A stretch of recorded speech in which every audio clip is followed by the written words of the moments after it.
Marcus Reed, a black lawyer in a crisp suit, steps onto the Silver Crescent train in Chicago, clutching his first-class ticket to New York. He eases into his seat, but a shrill voice slices the air. "You don't belong here." Clara Henshaw, a white attendant, charges at him, accusing him of theft. She yanks his arm, dragging him toward the exit as passengers stare. The train jolts forward, leaving Marcus dangling off the platform, humiliated. What's next for a man already pushed too far? Hey, where are you watching from? If you stand for justice, hit like, subscribe, and join us for more stories that fight the good fight. Marcus Reed's fingers grip the edge of the Silver Crescent's platform, his polished shoes scraping against the metal as the train's sudden lurch nearly flung him into the Chicago dusk. His heart pounded, not from fear, but from a simmering fury that had been stoked one too many times. With a grunt, he hauled himself back aboard, his navy suit now streaked with grime, his tie askew. The first-class car buzzed with whispers as passengers craned their necks, some clutching leather bags, others fumbling for their phones. Clara Henshaw stood at the aisle's end, her attendant's uniform starched to perfection, her blonde hair pulled tight in a bun that matched the sneer twisting her lips. "I told you," she spat, her voice cutting through the hum of the train like a knife through silk. "You don't belong here." Marcus straightened, brushing dirt from his sleeve, and met her glare with a calm that belied the storm brewing inside him. He reached into his pocket, pulled out his ticket, and held it up. The bold print of First Class Seat 7B glinting under the cabin lights.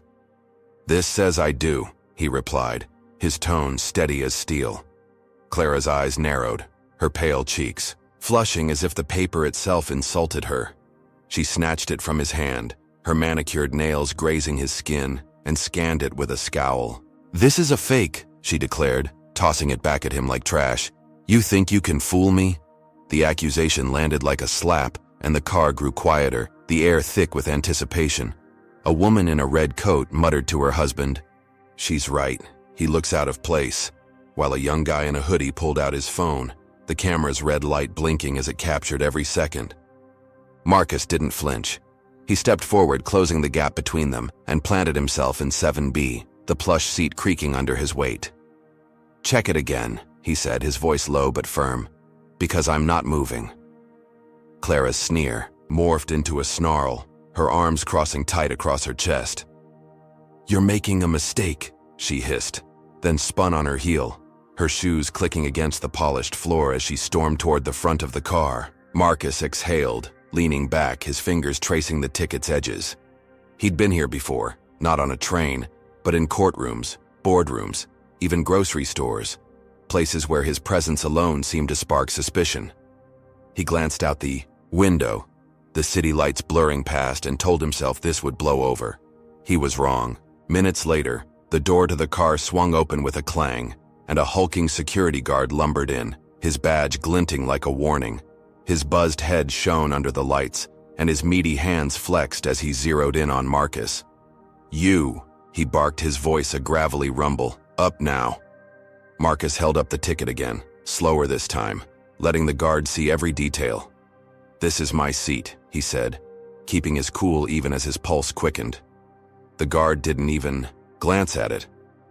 "Got a report of disorderly conduct," he grunted, stepping closer, his shadow swallowing Marcus's frame. "You're coming with me." The car erupted in murmurs, the woman in red nodding approvingly while the hoodie guy zoomed in, whispering, "This is wild." Marcus opened his mouth to protest, but before the words could form, the guard's hand shot out, grabbing his collar and yanking him to his feet. The ticket fluttered to the floor, and in one swift motion, the guard slammed Marcus against the window, the glass shuddering from the impact. Pain flared through his shoulder, but he bit it back, his jaw clenched tight. "I'm not resisting," he said, loud enough for the phones to catch it. The guard smirked, a ugly twist of his lips, and pulled out a pair of cuffs. "Doesn't matter," he muttered, snapping the metal around Marcus's wrists. The cold steel bit into his skin, and he felt a trickle of warmth, blood welling up where the edges dug too deep. Passengers gasped, some turning away, others leaning closer, their screens glowing with the unfolding drama. Clara reappeared, hovering at the guard's elbow, her eyes glinting with triumph. Told you he didn't belong, she said, her voice dripping with venom. The guard tightened the cuffs another notch, deliberately slow, and leaned in close, his breath hot against Marcus's ear. Should have stayed in your place, boy, he whispered, the slur slicing through the air like a blade. Marcus's stomach twisted, but he kept his face blank, refusing to give them the reaction they craved. The guard hauled him toward the door, his boots thudding against the carpet, and Marcus stumbled, his wrists screaming from the pressure. He'd shown the ticket, proven his right to be there, and for a fleeting moment, he'd thought that would be enough. But as the guard's grip tightened and Clara's smirk widened, he realized this wasn't about a seat anymore. It was about something older, uglier, something that wouldn't let go without a fight. The car door slammed shut behind him, muffling the chatter of the passengers, and he was alone in the narrow corridor, the cuffs cutting deeper with every step. He'd stood his ground, but the cost was already climbing, and the train hadn't even left Illinois yet. Marcus Reed stood in the Silver Crescent's narrow corridor, his wrists throbbing where the cuffs had bitten into his flesh, the metallic tang of blood faint in the air. The guard had shoved him against the wall one last time before a sharp voice cut through the haze. "That's enough," it said, firm but clipped, and Marcus turned to see a man in a pressed gray suit stepping forward, his silver hair gleaming under the dim lights. Edwin Voss, the train supervisor, held a tablet in one hand, his brow furrowed as he scanned the screen. The guard stepped back, grumbling, while Clara Henshaw lingered nearby, her arms crossed, her smirk barely concealed. Marcus rubbed his wrists, the red welt stark against his skin, and handed over his ticket again, this time to Edwin. "Seat 7B, he said, his voice steady despite the ache pulsing through his shoulder. "First class, paid in full." Edwin's eyes flicked between the ticket and his tablet, his fingers tapping swiftly. The car door creaked open behind them, letting the murmur of passengers spill into the corridor, their phones still glowing, with footage of the scuffle. "Everything checks out," Edwin said at last, his tone stiff with reluctant admission. He shot a glance at the guard. "Uncuff him." The guard hesitated, his jaw tightening, but he complied, the cuffs clicking. Open with a grudging slowness, Marcus flexed his hands, blood rushing back into his fingers, and met Edwin's gaze. "Appreciate it," he said, keeping it short. Edwin nodded curtly. "My apologies, Mr. Reed. This shouldn't have happened." He turned to Clara, his expression hardening. "We'll discuss this later." Clara's smirk faltered, her lips pressing into a thin line, but she said nothing, retreating toward the galley with a stiff gait. Marcus exhaled, rolling his shoulders as he stepped back into the first-class car. The passengers watched, some whispering, others tapping their screens, but he ignored them, sinking into 7B with a quiet resolve. The plush seat felt like a small victory, a moment to breathe after the storm. He pulled out his phone, checking, the live stream comments rolling in. "This is insane. Fight back, man." For once, he thought, it was over. The train hummed along, the Chicago skyline fading into the distance, and he let himself relax, believing the worst had passed. How wrong could one man be? Barely 30 minutes later, the train jolted to a stop, the brakes screeching against the tracks. Marcus's head snapped up, his gut tightening as the overhead lights flickered. Edwin's voice crackled through the speakers, calm but edged with urgency. "Ladies and gentlemen, we've made an unscheduled stop due to a security concern. Please exit the train in an orderly manner for a brief sweep." Passengers groaned, gathering their bags, but Marcus caught the way Edwin's eyes darted toward him from the front of the car. This wasn't random. He stood joining the shuffling line, his ticket still clutched in his hand. Outside, the platform was a small, desolate stretch of concrete somewhere in Indiana, the night air biting at his skin. Uniformed security swarmed the area, their flashlights slicing through the dark. Edwin approached, flanked by two guards, his face a mask of professionalism. "Mr. Reed," he said, voice low, "we received an anonymous tip that you're a threat. We need to search you." Marcus's jaw clenched, but he nodded, spreading his arms. "Go ahead." The guards patted him down, rougher than necessary. their hands digging into his pockets, his bag, even his shoes. Nothing. No weapons, no contraband, just his phone, wallet, and a pack of gum. Edwin's frown deepened, confusion flickering in his eyes, but before he could speak, Clara emerged from the crowd, her voice cutting through the chatter. "I saw him with something earlier," she said, loud enough for everyone to hear. "A blade, maybe. He's dangerous."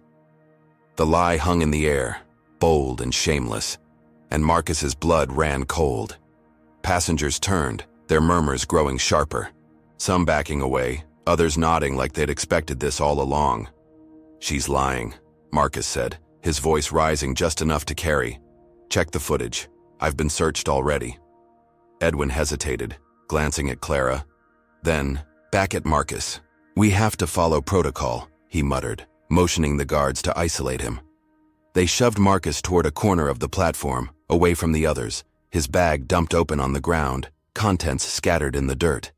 He stood there, hands in his pockets, watching as they tore through his belongings, the live stream still running on his phone, now propped against a bench. The comments exploded. "This is rigged. She's framing him." Minutes dragged into an eternity, the guards finding nothing, their grunts of frustration echoing in the night. Edwin finally waved them off, his shoulders slumping. "Clear," he said, avoiding Marcus's eyes. "You can reboard." Marcus gathered his things, his suit now wrinkled beyond repair, and stepped back onto the train, the weight of every stare pressing against him. He settled into 7B again, his chest tight with a mix of relief and dread. He'd beaten the search, proven her wrong again. But as the train rolled forward, Clara lingered near the galley, her smirk returning, sharper. This time. "You think you're smart," she whispered just loud enough for him to hear. "But I'm not done with you yet." Her words slithered into his mind, a promise of something worse lurking ahead. He'd won this round, or so it seemed, but the victory tasted hollow, tainted by the glint in her eyes. What kind of game was she playing, and how far would she go to win it? Hey folks, what do you think about Clara's move here? Comment 1 if you think she's crossed a line that can't be uncrossed, or 2 if you believe Marcus should have fought harder right then. If this kind of injustice fires you up, smash that like button, hit subscribe, and stick with us for the next twist. You won't believe what's coming. So, how much deeper can this trap get for Marcus before he breaks free? Or does he? Marcus Reed sank into seat 7B, the Silver Crescent's plush cushion a fleeting comfort against the sting of his bruised wrists and the memory of Clara Henshaw's smirk. The train rumbled back to life after the Indiana stop, the platform's concrete slab shrinking in the window as night swallowed it whole. His phone buzzed against his thigh, the live stream still trickling with comments, but he ignored it, rubbing his temples to ease the pounding in his skull. The search had cleared him. Edwin's reluctant nod had sent him back aboard, and for a moment he let himself believe the worst was behind him. The car hummed with the low chatter of passengers settling in, their bags rustling, their voices a dull drone. He pulled his jacket tighter, the fabric still damp from the night air, and closed his eyes, willing his heartbeat to slow. Then a shout shattered the calm. "He's dangerous!" The voice was shrill, male, and dripping with venom, cutting through the car like a gunshot. Marcus's eyes snapped open, locking onto a wiry white man in a gray blazer 2 rows ahead. His face flushed red as he jabbed a finger in Marcus's direction. "I saw him earlier. He's trouble." The man's wife clutched his arm, nodding furiously, her pearls glinting as she whispered something sharp. Marcus sat up straighter, his gut twisting. But before he could speak, Clara materialized at the man's side, her uniform pristine, her expression a mask of fake concern.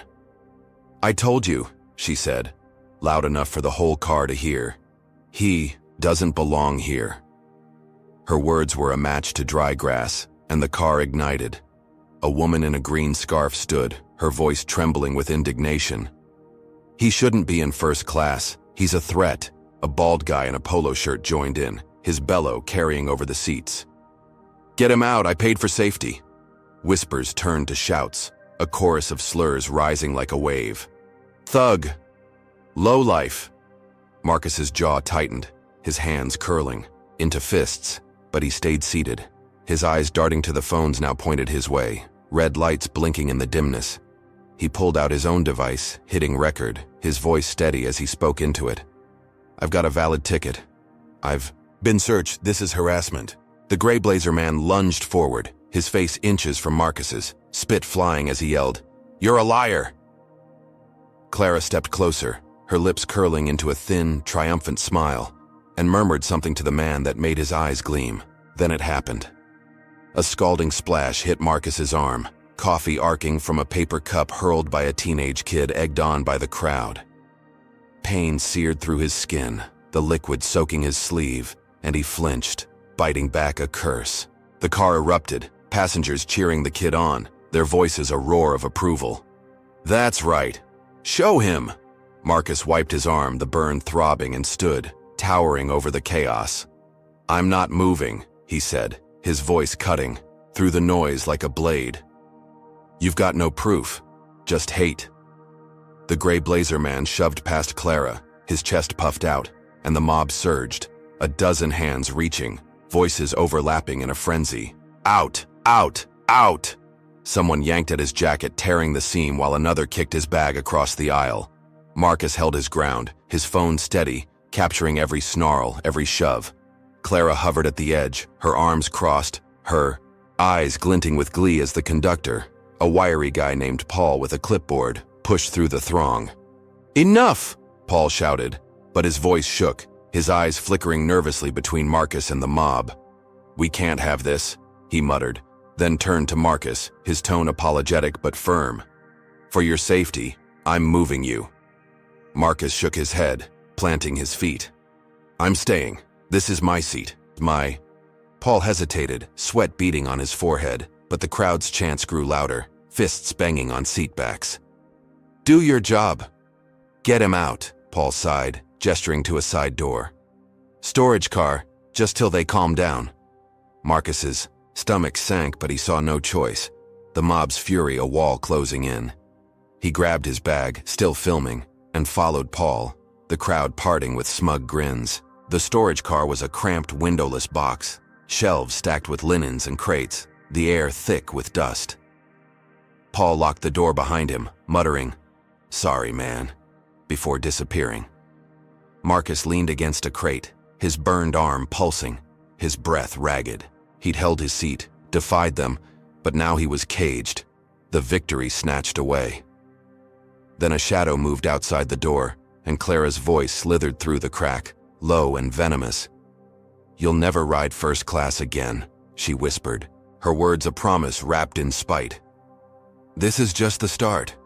The lock clicked, sealing him in, and Marcus's fists clenched, his phone still recording as the train rocked forward. The mob had won this round, or so they thought, but Clara's taunt echoed in his skull, a warning of darker moves ahead. He'd faced down their hate, but the cost was this suffocating cell, and the fight was far from over. Marcus Reed sat on a crate in the Silver Crescent storage car, the air heavy with the scent of stale linens and dust, his burned arm throbbing under the damp sleeve of his suit. The train's rhythmic clatter vibrated through the walls, a iwichi, mocking reminder of his confinement. His phone rested on a shelf, the live stream still running, its battery bar glowing a stubborn green as comments scrolled, "This is outrageous. They can't do this." He flexed his wrists, the welts from the cuffs now crusted with dried blood, and replayed Clara Henshaw's parting shot in his mind. "You'll never ride first class again." The words gnawed at him, a threat too specific to ignore. He leaned forward, elbows on his knees, and stared at the locked door, the faint hum of the first-class car seeping through. He'd faced the mob, held his ground, and now he was stuck here. But he wasn't done. He tapped his phone, boosting the live stream's audio, and spoke into it, his voice low and firm. "They locked me in here after a fake search and a passenger riot. My ticket's valid, but they don't care. This is what happens when you challenge them." The comments surged, a flood of outrage lighting up the screen, and he felt a flicker of hope. If enough people saw this, they'd have to let him out. Minutes stretched into an hour, the train rocking through the night, and then the lock clicked. The door swung open, revealing Paul, the wiry conductor, his clipboard clutched tight. "You're clear," he said, avoiding Marcus's eyes. Publix, making noise online. Come back to your seat. Marcus stood, grabbing his bag, the weight of his phone a lifeline in his pocket. He stepped into the first-class car, the air cooler, the seat still plush despite the earlier chaos. Passengers glanced up, some with guilt, others with lingering hostility, but no one spoke. Clara was nowhere in sight, her absence a small relief. He sank into 7B, the fabric soft against his battered frame, and exhaled, letting the tension drain. From his shoulders, the livestream comments cheered. "You're back! They can't stop you!" He nodded to himself, a faint smile tugging at his lips. He turned the tide, forced their hand. The train rolled on, the windows dark with rural shadows, and he thought just for a moment that he'd won. Then the brakes squealed, the car lurching to a stop at a small station bathed in flickering sodium lights. Marcus's head snapped, up, his pulse spiking as heavy boots thudded outside. The door burst open and 3 cops stormed in, their badges glinting, their faces hard. "Marcus Reed," the lead one barked, a stocky guy with a buzz cut and a sneer. "You're under arrest." Marcus blinked, his hands raising instinctively. "For what?" he demanded, standing slow to keep them calm. The cop stepped closer, his breath sour with coffee. "Stealing valuables from first class, we've got evidence." Marcus's stomach dropped, his mind racing. "That's impossible," he said, his voice steady despite the dread clawing at him. "I've been locked up half the trip." The cop smirked, pulling a gold watch from his pocket, its face scratched but gleaming. "Found this in your bag." Marcus stared, his blood turning to ice. He'd never seen it before, never touched it. The passengers stirred, whispers rippling. Through the car, and he caught the gray blazer man from earlier nodding smugly, his wife clutching her purse like she'd won a prize. "That's mine," the man called, his voice smug. He took it during the commotion. Marcus shook his head, his fists clenching. "I didn't take anything. Check my live stream, it's all there." The cop waved him off, snapping cuffs on his wrists, the metal colder and tighter than before. "Tell it to the judge," he grunted, yanking Marcus toward the door. The other 2 cops flanked him, their grips bruising as they hauled him onto the platform. Marcus twisted, glimpsing Clara through the window, her silhouette sharp against the galley light. She didn't move, didn't gloat. But he knew. She'd planted it, slipped the watch into his bag during the mob chaos when his things were scattered. The pieces clicked. Her absence after the storage car. Her whispered threat. This was her move, calculated and cruel. The lead cop shoved him against a squad car, the steel frame digging into his ribs, and Marcus bit back a wince. "You've got the wrong guy," he said, loud enough for the passengers craning from the train to hear. "This is a setup." The cop laughed, a harsh bark, and leaned in close, his voice dropping to a hiss. "My cousin Clara says hi." Marcus's breath caught, the connection slamming into him like a fist. Family ties, that's how she'd pulled this off. The cop's buddies were in on it, their smirks mirroring his, and the watch was just the start. They shoved him into the car, the door slamming shut, and the train pulled away, leaving him in the flickering light of a nowhere station. His phone, still live streaming from his pocket, buzzed faintly, the comments a lifeline he couldn't reach. They framed him. "This is sick." He'd escaped the storage car, reclaimed his seat, and now he was here, cuffed again, the victory ash in his mouth. Clara's reach was longer than he'd imagined, her revenge sharper, and as the squad car peeled out, he realized this wasn't a mistake. It was a declaration of war, and she'd just drawn first blood. Marcus Reed sat on a hard bench in a cramped holding cell. The squad car's red taillights still burned into his vision as the stale air of the rural Indiana station pressed against him. His wrists ached under the cuffs, the fresh sting of metal, overlaying the old welts, and his burned arm pulsed with every heartbeat.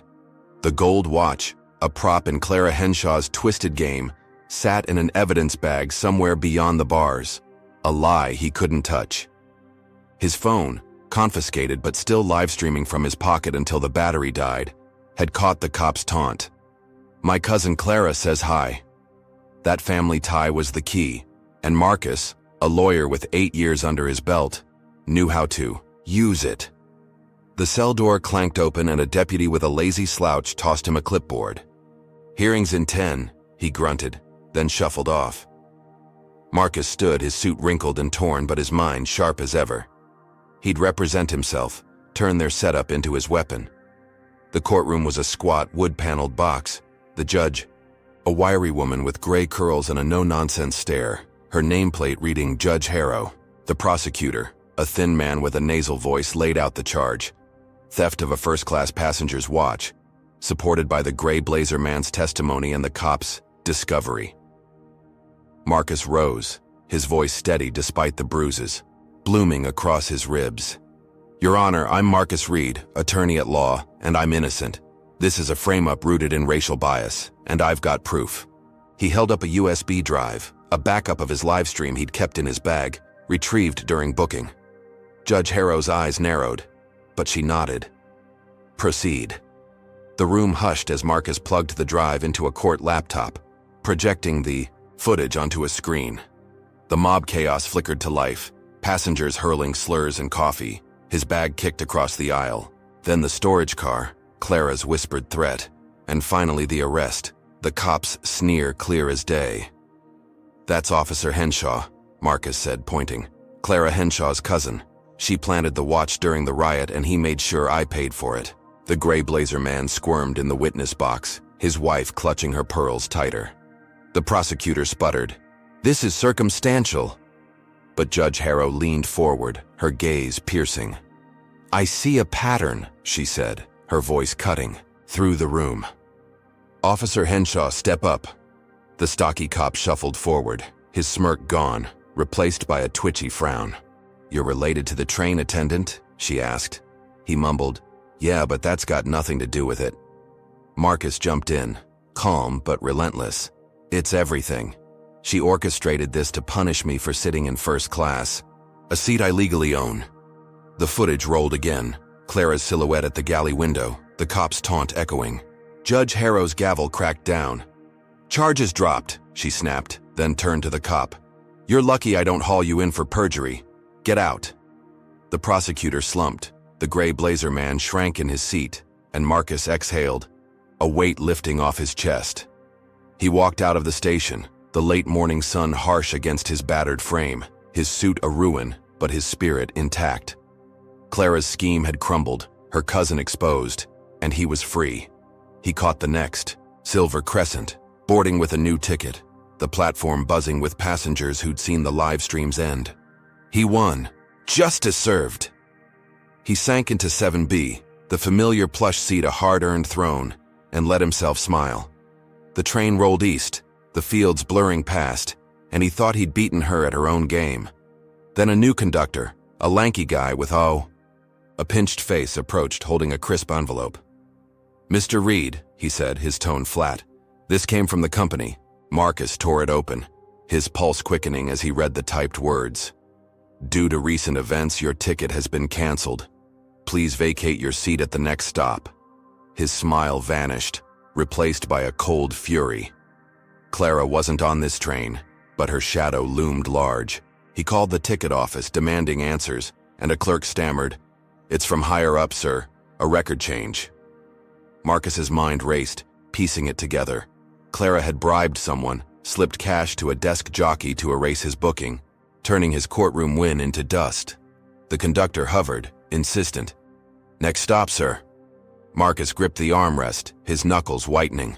He'd faced her in court, torn her plan apart, and now she'd struck back, silent and sinister, with a move he couldn't fight here. The train slowed, the platform nearing, and he stood, bag in hand, the taste of victory souring fast. She'd lost the battle but rigged the war, and he was out of moves for now. "Hey, what do you make of Marcus turning the tables like that? Comment 1 if you think he's got the grit to keep fighting Clara's dirty tricks, or 2 if you reckon she's got him cornered this time. If you're rooting for him to claw his way back, hit that like button, subscribe, and stick around for the next blow in this wild ride. So, what's Clara cooking up now that she's pulled the rug out from under him again? Marcus Reed stepped off the Silver Crescent at a desolate platform somewhere in Ohio, The forged eviction notice crumpled in his fist, the night air biting at his torn suit. The train's taillights vanished into the dark, leaving him stranded. Under a flickering bulb, the hum of crickets his only company. His phone buzzed faintly, the battery clinging to life after the courtroom live stream. Comments still trickling in. "They can't do this. Fight back, Marcus." He'd beaten Clara Henshaw in court, exposed her cousin's lies, but her bribery had ripped his seat away, a silent gut punch he hadn't seen coming. He slung his bag over his shoulder, the burn on his arm a dull ache, and started toward the station's lone bench, figuring he'd catch the next train.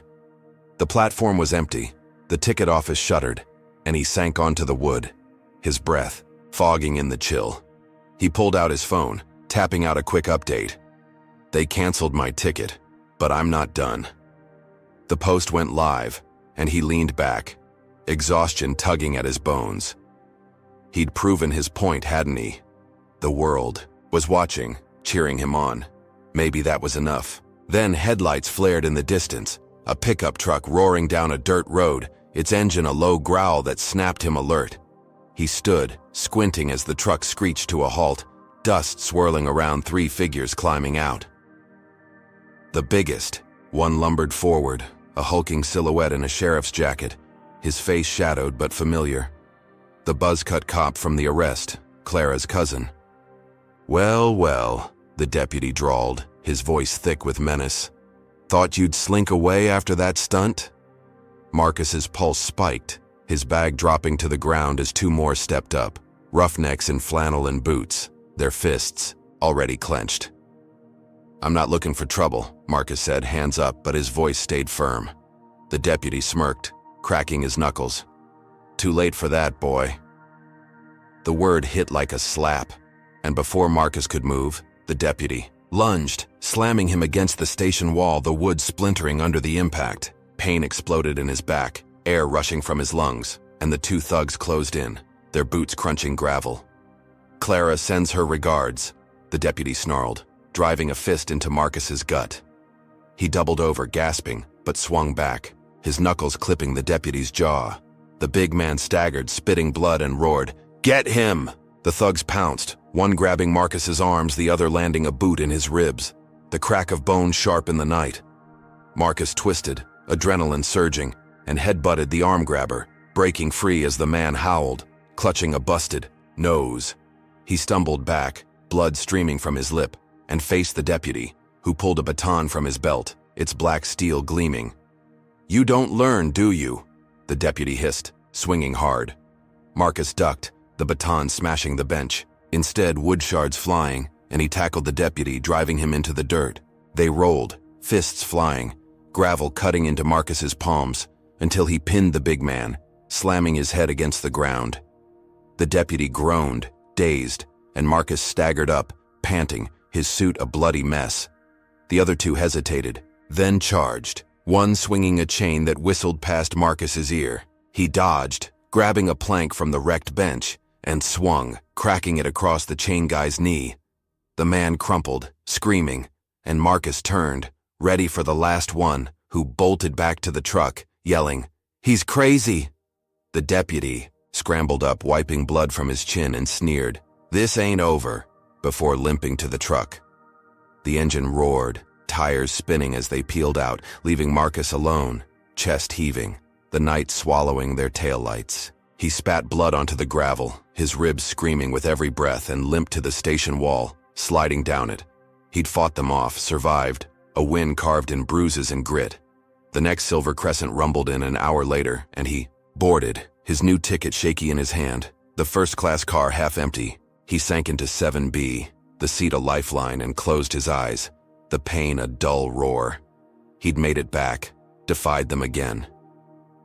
Then Clara appeared at the car's end, her uniform crisp, her face a mask of cold triumph. "You assaulted an officer," she said, her voice loud enough for the few passengers to hear. "And I've got witnesses." Marcus's eyes snapped open, his stomach sinking as 2 passengers nodded, their phones already out. The deputy's blood on his hands, the fight in the dark. It was all her trap, and she'd turned it into a noose. He'd beaten them off, but she'd been waiting, her revenge a step ahead, and now the law was her weapon again. The train rolled on, the night endless, and Marcus realized she'd never stop, not until he was broken or gone. Marcus Reed slumped in seat 7B of the Silver Crescent, his ribs aching from the midnight beating, blood crusted on his knuckles and staining his torn suit. The train's hum was a dull roar in his ears, drowning out the faint whispers of passengers, eyeing him warily. Clara Henshaw stood at the car's end, her uniform pristine, her accusation still ringing. "You assaulted an officer." Her voice had sliced through the quiet, and two passengers, a middle-aged woman in a blue shawl and a guy with a buzzed head, nodded like they'd rehearsed it, their phones already recording. Marcus's head throbbed, his vision blurring from exhaustion, but he met her gaze, his jaw tight. "You set that up," he said loud enough for the car to hear. "Your cousin ambushed me." Clara's lips twitched, a flicker of triumph, but she stayed silent, letting the passengers' murmurs fill the void. The train rolled on, the night stretching endless, until it screeched to a stop at a small Ohio station, the platform swarming with flashing lights. 4 cops burst in, their boots pounding the carpet, the deputy from the ambush at the lead, his jaw bruised, his eyes blazing. "Marcus Reed," he barked. "You're under arrest for assaulting an officer." Marcus stood, hands up, his voice steady despite the pain lancing his side. "Check the footage," he said, nodding to his phone, now dead in his pocket. "It's self-defense." The deputy smirked, yanking his arms behind him, cuffs snapping tight, the metal biting into his raw wrists. "Tell it to the judge," he growled, shoving Marcus toward the door. The passengers watched, some filming, others turning away, and Clara followed, her steps light, her face a mask of satisfaction. The station's holding cell was a concrete box, the air thick with mildew, and Marcus paced, his mind racing. He'd fought off the ambush, made it back to the train, but Clara had turned it against him, her witnesses primed, her cousin's badge a shield. Hours later, they hauled him to a makeshift courtroom, a dingy room with peeling paint and a judge, in a rumpled robe, his bald head gleaming under fluorescent lights. The deputy testified first, his voice dripping with venom. "He attacked me unprovoked, broke my jaw." The 2 passengers echoed him, the woman clutching her shawl, claiming, "I saw him swing first," while the guy nodded. "He's violent, no question." Marcus rose, his suit a bloody wreck, and faced the judge. "I'm Marcus Reed, attorney, and this is a lie. They ambushed me, 3 against 1, and I defended myself. Clara Henshaw's behind it. Her cousin's the deputy." The judge, tired man named Grayson, squinted at him, then at the deputy. "Evidence?"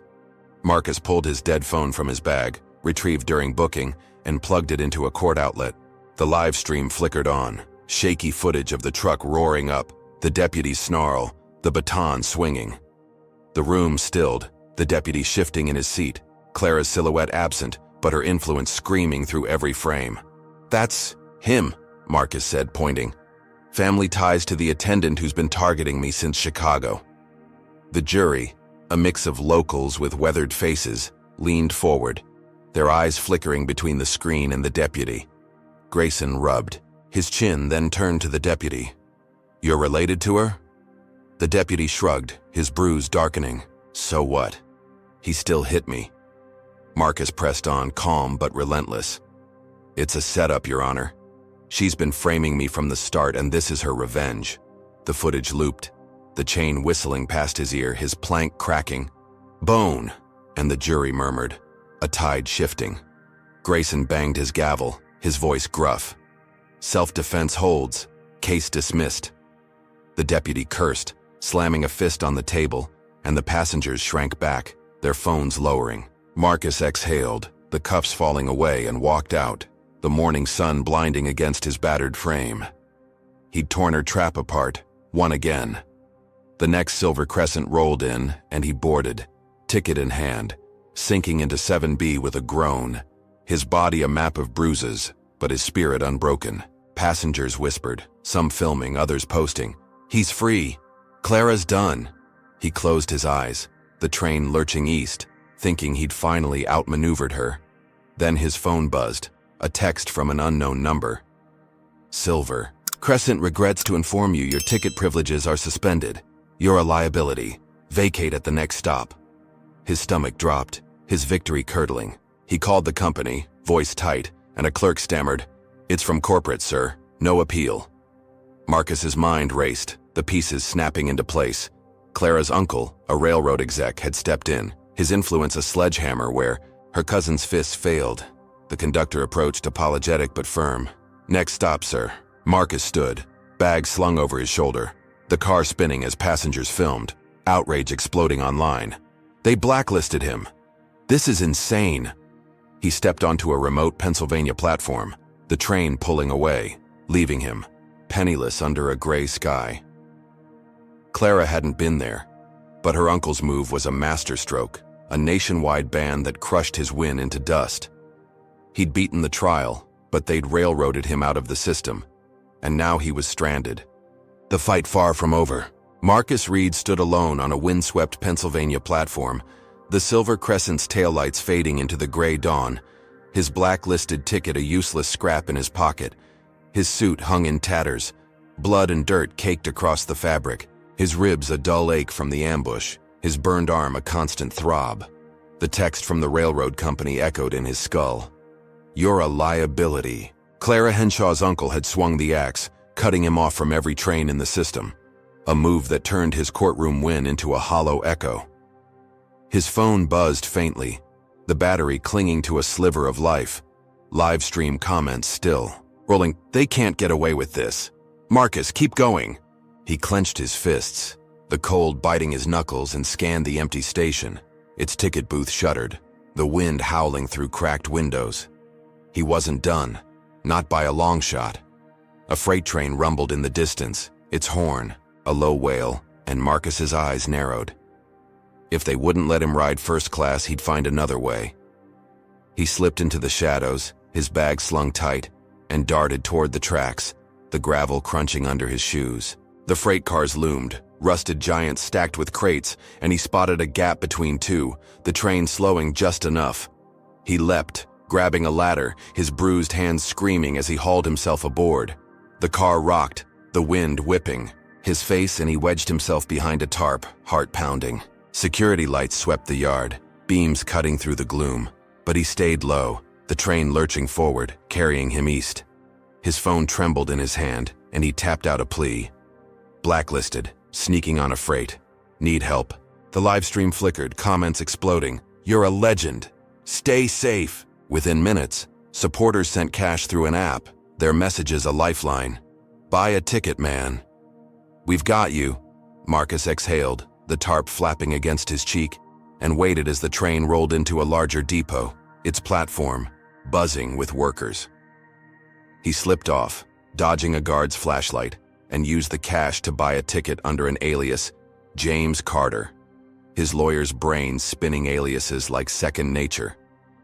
The next Silver Crescent gleamed at the station, and he boarded head down, the first-class car a familiar haven. He sank into 7B, the seat a quiet triumph, his new ticket crisp in his pocket. Passengers glanced his way, some filming, others posting. "He's back. They can't stop him." The train pulled out, the night deepening, and Marcus let himself breathe, thinking he'd outsmarted them. He'd turned their ban into a loophole, slipped through their net. Then the car grew quiet, too quiet, and a chill crawled up his spine. At midnight, the train slowed through a rural stretch, the windows black with forest shadows, and shouts erupted outside. The door banged open, and 6 men stormed in, vigilantes in trucker hats and denim, their faces twisted with rage, bats and chains swinging in their hands. "There's the thief!" one bellowed, a hulking guy with a patchy beard, his bat raised. Marcus bolted up, his ribs protesting, and grabbed his bag, adrenaline surging. "I've got a ticket," he shouted, holding it high. But they didn't care, their eyes wild, their voices a chorus of hate. "You don't belong here. Get him!" The passengers shrank back, some filming, others frozen, and Marcus dodged a bat swing, the wood splintering a seat back. He ducked into the aisle, the chain guy lunging, the lynx grazing his shoulder, tearing fabric and skin. "Clara's uncle sent us," the bearded one snarled, swinging again, and Marcus's blood ran cold. The exec hadn't stopped at a blacklist. He'd unleashed a mob, a new level of vengeance. Marcus sprinted for the bathroom, the car a blur of screams and crashing metal, and slammed the door, locking it as fists pounded the wood. His phone buzzed, the live stream catching glimpses through the chaos, comments frantic. "They're gonna kill him. Where's security?" The door buckled, splinters flying, and Marcus braced it with his shoulder, his breath ragged. He'd hacked their system, reclaimed his seat. But Clara's uncle had hacked something worse, a database breach exposing his alias, turning his escape into a trap. The vigilantes roared outside, their weapons smashing, and Marcus gripped the sink, his mind racing for a way out as the train rocked on, the night a cage closing in. Hey, what do you think of Marcus pulling off that freight stunt? Comment 1 if you're cheering his guts to sneak back aboard, or 2 if you think he's pushed his luck too far now. If this kind of raw fight for justice hooks you, smash that like button, hit subscribe, and stay with us for the next brutal turn. So can Marcus dodge this mob, or has Clara's uncle finally cornered him for good? Marcus Reed pressed his shoulder against the Silver Crescent's bathroom door, the wood groaning under the vigilantes' relentless pounding, splinters dusting the floor like ash. The train rocked through the midnight forest, its hum drowned by the roar of 6 men outside, their bats and chains crashing against the frame, their voices a snarl of hate. "Come out, thief! You're done!" His ribs screamed with every breath, the bruises from the ambush layered with fresh cuts from the chain that had grazed his shoulder. His phone buzzed in his pocket, the live stream flickering, its battery barely alive. Comments, a blur. "He's trapped! Fight back!" The bearded leader's growl cut through. "Clara's uncle wants you gone." And Marcus's jaw tightened, the exec's reach a noose tightening around him. The door buckled, a bat splintering the top panel, and he knew it wouldn't hold. He scanned the tiny space, the sink bolted to the wall, a vent too small to crawl through, and then his eyes landed on a rusted pipe jutting from a broken towel. He yanked it free, the metal cold in his grip, and braced himself. The door exploded inward, the bearded guy charging first, his bat raised high. Marcus swung the pipe, cracking it across the man's wrist, the bat clattering to the tiles as he howled, clutching his arm. The chain guy lunged next, the links whistling, and Marcus ducked, slamming the pipe into his knee, sending him sprawling. With a scream, the passengers' gasps echoed from the car, their phones capturing every blow. But the other 4 pushed in, their boots stomping, their fists swinging. Marcus fought back, the pipe a blur, cracking ribs and noses, blood slicking the floor, but they overwhelmed him, a fist slamming his jaw, another kicking his gut. He stumbled, the pipe slipping, and they shoved him into the aisle, the car a chaos of shouts and flashing lights. He bolted, dodging a chain swing, and spotted an emergency hatch above a seat. He leapt, yanking it open, the night air blasting. His face as he climbed onto the train's roof, the wind roaring, the tracks a blur below. The vigilantes scrambled after him, the bearded one clutching his wrist, bellowing, "You're dead!" Marcus gripped the roof's edge, his shoes slipping on the slick metal. The train speeding through a tunnel ahead, its mouth a black maw. He swung the pipe again, knocking the chain guy back, the man tumbling into his buddies, their curses lost in the gale. The tunnel loomed, and Marcus flattened himself, the ceiling grazing his back as the train plunged through, darkness swallowing the fight. He emerged, gasping, the forest whipping past, and spotted a bridge ahead, its rusted girders a faint outline. The vigilantes regrouped, their bats raised, and he knew he couldn't outlast them here. He sprinted, the wind tearing at his shredded suit, and leapt as the train crossed the bridge, his body arcing through the air, the river below a glinting ribbon. He hit the girders, his fingers clawing steel, his legs dangling, pain searing his ribs as he hauled himself up. The train roared on, the vigilantes' shouts fading, their silhouettes shrinking into the night. He collapsed on the bridge, blood dripping from his lip, his phone buzzing faintly, the live stream catching his leap. He made it! Insane! He'd survived, beaten them off with a pipe and a desperate jump, his chest heaving as the cold bit his skin. Below, headlights flared, a car idling on the riverbank, and Marcus squinted, his gut sinking. Clara Henshaw stepped out, Her uniform swapped for a dark coat, her smirk sharp in the beam. She didn't wave, didn't shout, just watched, her triumph a silent blade. Then the sky rumbled, helicopter blades chopping the air, spotlights slicing through the dark, pinning him on the bridge. "Marcus Reed," a voice boomed from above. "You're under arrest for terrorism." His heart stopped, the word a sledgehammer. Cops rappelled down, their boots thudding on the girders, guns drawn, their faces hard. "Hands up!" one barked, and Marcus raised his trembling arms, the pipe clattering away. The live stream buzzed, comments frantic. "Terrorism? This is a lie!" Clara's smirk widened as the cops cuffed him, the metal biting deeper than ever, and yanked him to his feet. He'd fought off the mob, leapt to freedom, and millions had cheered online. But she'd twisted it, doctored footage from the train fight flashing on their screens, painting him as a madman. The helicopters hovered, the river glinting below, and Marcus stumbled as they dragged him to a rope ladder, his body a wreck, his mind reeling.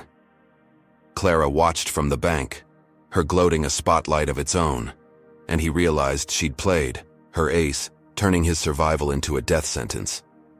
The cuffs tightened, the chopper's roar swallowed his breath, and he was lifted off the bridge, the fight he'd won slipping through his bloodied fingers. Marcus Reed dangled from the helicopter's rope ladder, the cuffs cutting into his wrists, the wind slashing his shredded suit as the blades thundered above. The bridge shrank below, Clara Henshaw's smirk a fleeting gleam on the riverbank, before the spotlight swallowed her. The cops' boots clomped on the girders, their guns trained on him, the word terrorism still ringing in his ears like a death knell. His phone, confiscated mid-livestream, had caught the rooftop fight, the leap, and now buzzed uselessly in a cop's pocket, its final frames sparking chaos online. "They're framing him. This can't stand." The chopper banked hard, hauling him into its belly, and a burly officer slammed him onto a bench, his ribs screaming from the impact. "You're done, Reed," the officer growled, his badge glinting Sergeant Lyle. Marcus met his glare, blood trickling from his lip, and said, "You've got nothing real on me." Lyle smirked, shoving doctored footage on a tablet under his nose. The train fight edited to show Marcus swinging first, a wild-eyed attacker. "This says different," he spat, and Marcus's stomach twisted, Clara's handiwork clear as day. They landed at a rural airstrip, shoving him into a van, the cuffs chafing his raw skin, and drove to a concrete lockup, its bars cold and unyielding. He sat on a cot, his body a map of bruises, and surrendered, hands up, knowing resistance now would bury him deeper. The cell door clanged shut, the echo a tombstone, but outside the world erupted. His live stream, cut short, had gone viral, millions watching the bridge leap, the helicopters, the guns, and the comments morphed into a roar. "Free Marcus! This is racism!" Protests flared in Chicago, New York, even the small towns. The train had passed, crowds chanting his name, signs scrawling "Justice for Reed." News vans swarmed the lockup, cameras rolling, and the railroad company's phones rang off the hook, execs scrambling as stock prices dipped. Clara's uncle, Harold Henshaw, faced a press mob, his slick suit rumpled, his voice cracking. "We're investigating." The pressure built, and 3 days later the company caved, reinstating Marcus's ticket privileges with a terse statement. "Due to public concern, we've reversed the suspension." The cell door swung open, a sheepish guard uncuffing him, muttering, "You're free to go." Marcus limped out, the sun blinding, his suit a bloody rag, and caught a ride to the next station, protesters cheering as he boarded the Silver Crescent. He sank into 7B, the seat a battered crown. His phone returned, buzzing with victory. "He's back." They couldn't break him. Harold resigned that night, a disgraceful exit splashed across headlines, and Marcus exhaled, the car quiet, passengers filming with awe. He'd survived the bridge, turned the tide, and the world had his back. Then the train shuddered to a halt, brakes squealing in the Pennsylvania dusk, and a conductor's voice crackled overhead. "Emergency stop. Bomb threat reported." Marcus's blood ran cold, his head snapping up as SWAT stormed aboard, their vests black, their rifles glinting. "Marcus Reed!" the lead shouted, a wiry guy with a buzz cut. "You're under arrest." Marcus stood, hands raised, his voice steady despite the dread clawing his chest. "For what now?" The SWAT guy smirked, holding up a tablet, a fake manifesto flashing. "Marcus Reed vows to bomb Silver Crescent for revenge." The passengers gasped, some filming, others scrambling back, and Marcus shook his head. "That's not mine." The SWAT team surged, tasers buzzing, and Clara emerged from the galley. Her coat swapped back for her uniform, her sneer sharper than ever. "I told you I'd win," she hissed, loud enough for the cameras, and the tasers fired, volts searing Marcus's chest. He collapsed, twitching, the car spinning, his phone slipping as comments screamed. "Another setup." "She's evil!" The SWAT hauled him up, cuffs snapping tight, and dragged him off. The manifesto a lie Clara had planted online, her counterattack a sledgehammer after his public win. Protests raged outside, horns blaring, but inside the van, Marcus slumped, his body broken, her triumph a chokehold. He'd rallied the world, forced the company's hand, but she'd struck back, her venom deeper, turning his freedom into a cage. Marcus Reed slumped in the back of a SWAT van, the cuffs biting his wrists, his chest still burning from the taser's jolt. The Silver Crescent's emergency stop a fading echo. The fake bomb manifesto Clara Henshaw had planted online. Marcus Reed vows revenge. Played on a loop in his mind, her sneer as they dragged him off, a knife in his gut. His phone, lost in the chaos, had caught the SWAT raid, the live stream cutting out with his collapse. But the protests outside roared louder, horns blaring through the Pennsylvania dusk, voices chanting his name. The van rocked over potholes, the SWAT team silent, their rifles glinting, and Marcus's head throbbed, blood crusting his lip from the bridge fight, his ribs a jagged ache. He'd rallied the world, forced the railroad to bend, but Clara had flipped it, her lie a guillotine dropping fast. The van screeched into a rural jail, a squat brick box under flickering lights, and they shoved him into a cell, the door slamming with a clang that rattled his skull. He sank onto the cot, his suit a bloody shred, and stared at the concrete, his breath shallow. Hours bled into days, the protests swelling, news helicopters buzzing overhead, their reports a lifeline. Public demands Reed's release. Bomb. Threat a hoax? Then a hacker group, anonymous voices online, struck gold, leaking Clara's emails. "Frame him with this, uncle. Make it stick." The proof hit like a thunderclap, screens flashing her words, her plot, with Harold Henshaw, laid bare.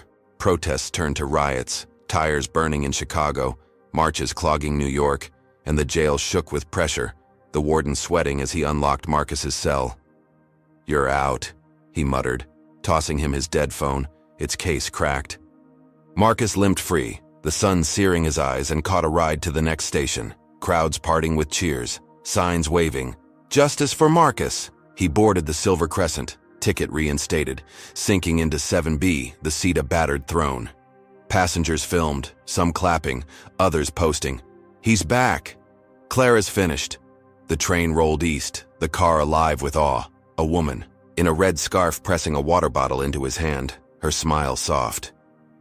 "You're a hero," she whispered, and Marcus nodded, his throat tight, the pain a dull roar. He'd broken her trap, the world's fury his shield, and Clara was nowhere, her uncle's career ash, justice tasting sweet. The train hummed through the night, the windows dark with forest, and Marcus leaned back, his eyes drifting shut, thinking he'd won. Finally. Fully. Then a shadow moved at the car's end, a figure in a black hoodie slipping through the galley door, unnoticed by the celebrating crowd. The train slowed at a quiet stop, a nowhere platform under a single bulb, and the figure stepped closer, a glint of steel flashing in their hand. Marcus's eyes snapped open, his gut lurching. But before he could shout, the gun barked, a silenced shot slicing the air. The bullet grazed his skull, a hot line of fire carving his temple, and he collapsed. Blood pooling on the carpet, his vision swimming. Passengers screamed, phones dropping, chaos erupting as the figure bolted, vanishing into the night. "He's hit," a man yelled, kneeling beside him, pressing a scarf to the wound, the red fabric soaking fast. Marcus's pulse flickered, his breath shallow, the car spinning as voices overlapped. "Call help." Who did this? Below the platform, Clara watched from a car, her dark coat blending with the shadows, her lips curling in a final vicious grin. Her uncle, disgraced and desperate, had hired the hitman, a last gasp of revenge after the emails leaked, and she'd guided it, her hand unseen but deadly.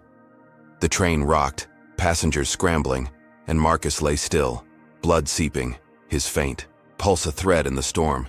He'd toppled her system, won the world, but they'd struck back, a bullet to silence him, and Clara's gloating gaze burned into the dark, her triumph a grave dug deep. Marcus Reed woke to the sterile hum of a hospital room, the beep of machines piercing the fog in his skull, his temple a throbbing knot where the bullet had grazed him. His eyes fluttered open, the ceiling tiles a blurry white, his body heavy, under crisp sheets, tubes snaking from his arm. The Silver Crescent's chaos replayed in flashes, the silenced shot, the blood pooling, passengers screaming as the hitman fled. Pain lanced his ribs, his burned arm, every bruise from the past days screaming. But he was alive, his pulse steady, a miracle stitched together by surgeons. His phone sat dead on a tray, its cracked screen dark, but the world outside buzzed, news trickling through the walls. Reed survives assassination attempt. Railroad exec linked to hit. The door creaked, a nurse in blue scrubs slipping in, her voice soft. You're lucky, Mr. Reed. Cops caught the shooter an hour ago. Marcus turned his head, wincing, and croaked, Who sent him? She hesitated, then said, He's talking. Says it was a guy named Henshaw. Clara's uncle, Harold, the disgraced exec, his final play after the email leak. Marcus's jaw tightened, the pieces clicking, but the nurse added, They're arresting him now. And the attendant, Clara Henshaw, she's been fired, facing charges. He exhaled, a ragged breath, relief washing over him like rain. The hitman's confession unraveled their web. Harold cuffed in his mansion, Clara escorted from her apartment, her uniform swapped for a perp walk, her sneer gone, replaced by a scream as cameras flashed. I did nothing wrong. The hospital TV flickered on, news anchors dissecting it. Conspiracy to murder. Evidence overwhelming. Marcus sank back, the world righting itself, justice clawing through the muck. Then a doctor rolled him to a press room days later, his wheelchair a temporary cage, his suit traded for a gown, scars crisscrossing his skin. Reporters swarmed, mics thrusting, and he spoke, voice steady despite the rasp. I expose the railroad's rot, from Clara's bias to her uncle's hit. It's not just me, it's everyone they've crushed. We need reform, real change. The room erupted, questions flying, and the railroad's CEO, a gray-haired suit, named Ellison, stepped up, his face grim. We're implementing it, Mr. Reed. New policies, oversight, training, all because of you. Marcus nodded, his eyes hard. The victory bittersweet but real. Then the twist hit. A bombshell no one saw coming. A hacker slipped into the feed, voice distorted. Check the live stream, last frame. Marcus's phone, recovered and charged, lit up, the final footage rolling.